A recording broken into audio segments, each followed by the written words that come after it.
Hello, my name is Allie Goldhammer, and this is vlog number 7. Today is January 28th, and I'm back in Mitchell, South Dakota.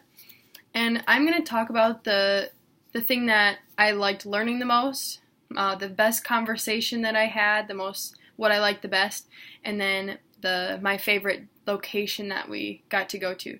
So first, I like learning continuing bonds the most because I think it's the most useful to me. I really appreciated how the article we read specified grief as a mixture of emotions, and that's not just sadness. I thought that was really important, and that continuing bonds by talking about your loved one, going to their memorial site, having dreams, doing things that remind you of them is always a good thing. So I can bring this back and talk to my friends and help them through their losses.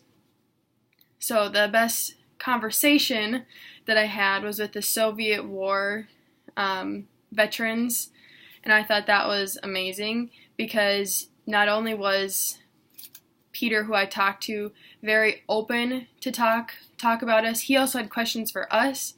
I really appreciated how he was pretty in depth about what he did on the outside.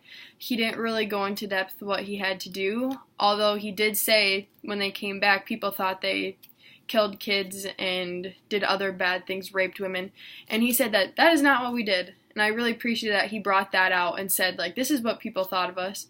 He also emphasized that there's no psychological help, and a really good question that he asked us was, how do our veterans in the United States deal with their grief, and who helps them, basically? How do they get over it? And I thought that was a very important question that I would like to explore.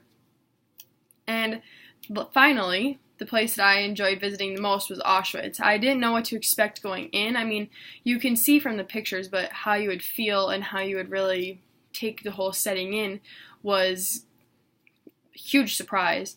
So when we went in, we had our headphones on. It was kind of cold, but I mean, not awful. All I could think of was the people in their pajamas, the victims, and how they had to, if they shivered, they were shot. I mean, very little things like that. If you tripped, anything. I mean, we all tripped at least once or twice. We were all frozen, and we were wearing hats, mittens, gloves, scarves, everything like that. I also, just the rooms in general, we went to Bunker 11, and it was basically the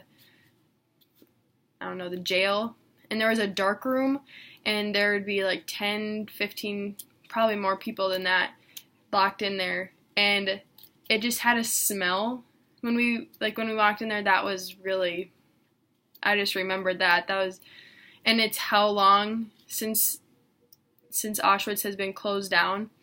So that was a huge thing for me. And also the memorial to the people, that was an art form. Basically, it was all home movies and everything like that. That melted my heart. I mean, I felt lots of emotions that I don't think I felt before. I felt like I needed to cry. I mean, it just showed that they were human too.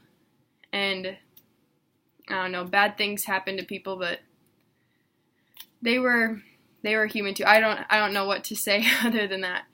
So Auschwitz really opened my eyes. I mean, all of our destinations, all of our locations that we went to, all the people we talked to, everything like that, so eye-opening. I had no idea of half the things that we learned, probably more than that. So I'm really appreciative of everything that we got to see. I mean, even with our travel bumps, still a great trip.